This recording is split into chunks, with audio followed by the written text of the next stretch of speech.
मैं डॉक्टर मीनाक्षी कुमारी सिद्धगंगा बालिका उच्च विद्यालय मधुबनी आप सभी बच्चों को नव वर्ष की हार्दिक शुभकामनाएं।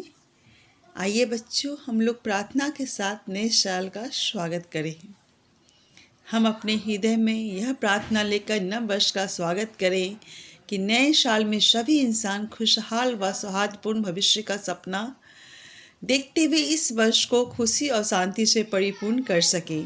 हम आशा व आत्मविश्वास सहित कदम आगे बढ़ाने का संकल्प ले बच्चों। अनुकूल भविष्य के लिए केवल प्रार्थना है, इसके लिए आशा करना ही पर्याप्त नहीं है। हमें दृढ़ संकल्पित और आत्मविश्वास के साथ काम करने के लिए तैयार होना होगा। अपनी सारी पिछली गलतियों को समझकर उसे भूलना होगा और उससे सीख लेकर हमें आगे बढ़ना होगा। पूरे उत्साह और पूरे जोश के साथ हमें सही काम की ओर अपने कदम को बढ़ाना होगा। हम प्रयास करेंगे तभी निश्चित रूप से हम किसी काम में सफल हो पाएंगे। ईश्वर की कृपा भी हम पे प्राप्त होगी। नया वर्ष हमें ईश्वर, प्रकृति और हमारे साथ रहने वाले अन्य प्राणियों के करीब लाने में सक्षम बनाता है बच्चों। जीवन आकस्मिक घटनाओं का भंडार है। जब हम सुख में सब कुछ भुला देते हैं तो अचानक हमारा सुरक्षा कवच जो होता है हट जाता है और एक कटु चुनौतीपूर्ण स्थिति हमारे सामने आ खड़ी होती है। इसलिए हर परिस्थिति में हमें जागरूक रहने की आवश्यकता है बच्चों। घर बाहर काम पर हमेशा एक बात सुनी जाती है, ध्यान से पढ़ाई करो, ध्यान से चलो, ध्यान से काम करो आदि। लेकिन सच्ची श्रद्धा में प्रेम, विश्वास, धैर्य, सावधानी और समर्पण सब समाविष्ट है। इन सब के मिलने पर ही जागरूकता में पूर्णता आती है बच्चों।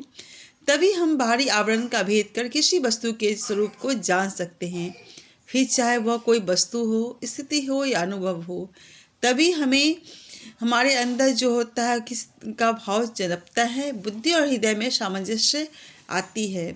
बुद्धि बाहर दिखती है तो हृदय को भीतर देखने में सक्षम बनाना हमें चाहिए। सच्ची श्रद्धा भीतर बाहर दोनों ओर देखने चाहिए हमें। यही अंदरूनी जागरूकता है। यदि हम दुख से अधिक बचना चाहते हैं तो अपने काम में सावधानी बरतें। ऐसी जागरूकता प्रार्थना का एक भाग है जो उसे पूर्ण बनाती है बच्चों। हम सब जिंदगी के बड़े से झूले पर सवार हैं। हम रोएं या हंसें, यह चुनाव तो हमारा है।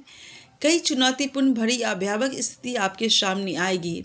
आत्मविश्वास होगा तो हम झूले की सवारी का आनंद ले पाएंगे, वरना क्या होगा, डर के मारे हम रोते चिल्लाते रह जाएंगे। इसलिए अपने अंदर की जो आत्मशक्ति है उसको आप पहचानें कि आपको डरना नहीं है, तूफानों में भी मुस्कुराना है। हर परिस्थिति का सामना आपको हंसकर करना है, तभी जीवन में आप सफल हो सकते हैं। जिस तरह कच्चे आम में एक खटास होती है बच्चों, इसी तरह अधूरे ज्ञान में भी बहुत सारी विघ्न आएगी। इसलिए हमें अपने ज्ञान को पूर्ण बनाना होगा। कोई भी ज्ञान ले हम उसमें पूर्णता जरूर प्राप्त करें, आधा अधूरा उसे न छोड़ें। जैसे कि हम सोचते हैं कि नए साल है, हम ये काम आज करेंगे तो हम सालों भर करते रह जाएंगे, ऐसा तो नहीं है। हमें अपने अंदर की सोच को बदलनी होगी, अपने आत्मविश्वास को बढ़ाना होगा, अपने अंदर इस भावना को जागृत करना होगा कि हमें ज्ञान के द्वारा सब कुछ प्राप्त करना है। तभी जीवन में हम सफल हो सकते हैं। आधा अधूरा ज्ञान भी हानिकारक ही होता है।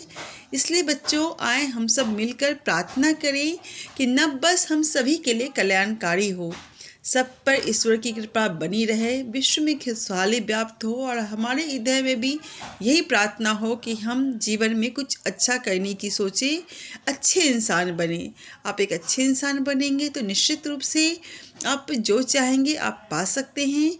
मैं उम्मीद करती हूँ बच्चों कि नए साल आप लोगों के लिए ढेर सारी खुशियाँ लेकर आए। तब तक के लिए मुझे आज्ञा दीजिए। धन्यवाद।